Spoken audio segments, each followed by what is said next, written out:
E aí, pessoal, tudo bom com vocês? Viram aí que coisa bacana, né? Mais uma pessoa, né, um paciente nosso que emagreceu aí 40 quilos, né, ao longo dos anos, né? E eu vi que vocês estão lá mandando um monte de direct para mim, eu Sidney, mas daí, em quanto tempo? Como é que faz para emagrecer esse tanto, né? Então, quando a gente fala em tratamento de obesidade, a gente tem que colocar alguns pontos aqui que são muito importantes para vocês. Então, vamos começar com o primeiro ponto aqui. O primeiro deles, e o mais importante, obesidade é uma doença. Obesidade não é um estilo de vida. Então, por muitos anos, as pessoas que eram portadoras de obesidade, elas foram discriminadas, elas levaram carimbos na testa de preguiçoso, de comilão, né? Santo, gente, 24 horas por dia ninguém é. Mas tem gente que come a mesma coisa que uma outra pessoa que é magra, né? E nela engorda, na outra não. Então, por que isso acontece? Porque existem fatores metabólicos envolvidos, tá? Então, primeira coisa, a obesidade é uma doença, tá? Não é uma situação. E como qualquer doença, ela tem o mesmo grau de importância e deve ser tratada com o mesmo grau de importância do que qualquer outra doença. Então, não é menos-valia, né, a gente ser portador de obesidade. Ela pode ser tratada, deve ser tratada, aliás, é uma doença que aumenta o risco de várias outras doenças e existem medicamentos muito bons e específicos para essa doença. O segundo ponto, obesidade é uma doença que pode ser gerada por fatores metabólicos que as pessoas eventualmente tenham e não conhecem, tá? Então existem vários aqui, a gente tem falado sobre isso bastante aqui para vocês. Um dos principais que a gente vê hoje é a resistência insulínica. Tem muito material nosso aqui no nosso Instagram falando sobre resistência insulínica, o que é isso, como é que faz o diagnóstico disso, tá? Hipotiroidismo, deficiência de algumas vitaminas, síndrome de Cushing. Então, quando você faz uma consulta com um médico especialista para obesidade, nós vamos, em primeiro lugar, buscar se você tem alguma causa, algum motivo, algum fator metabólico que esteja levando você a ter obesidade. E aí o tratamento fica mais preciso, né? Porque quando eu descubro as causas, eu trato essas causas e, consequentemente, a obesidade, que é a consequência, diminui.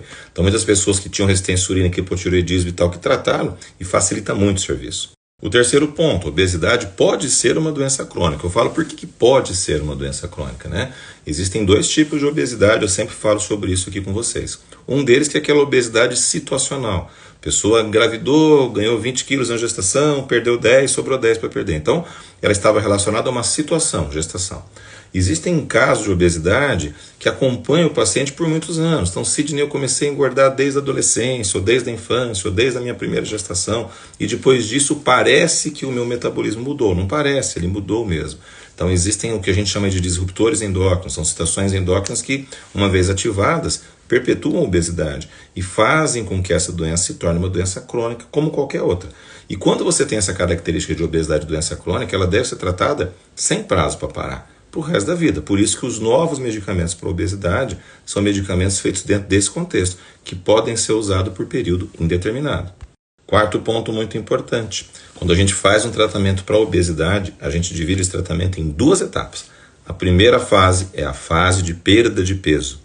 E o tratamento não termina quando você chega no teu peso desejado, no teu peso ideal. Aí começa uma segunda etapa, tão ou mais importante que a primeira, que é a etapa de manutenção de peso. Regrinha básica da endocrinologia.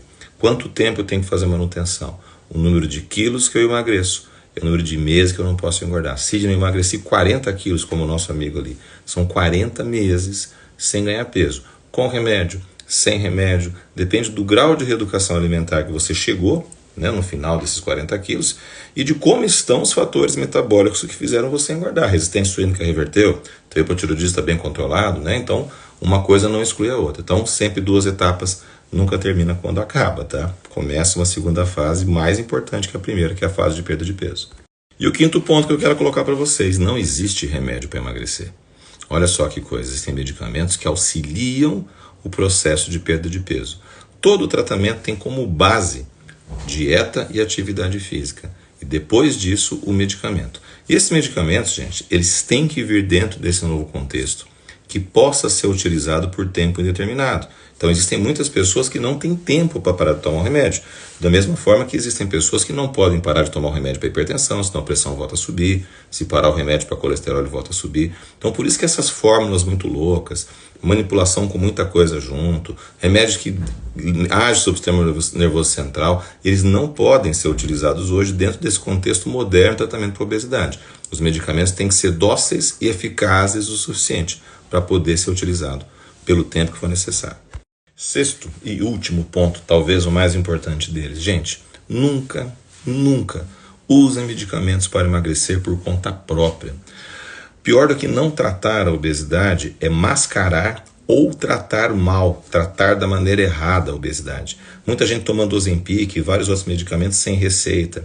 Como é que você vai começar? Como é que você vai ajustar a dose? Como é que você vai desmamar, se é que você vai conseguir tirar? Como é que você vai fazer a manutenção depois, se você não tiver ajuda de um profissional?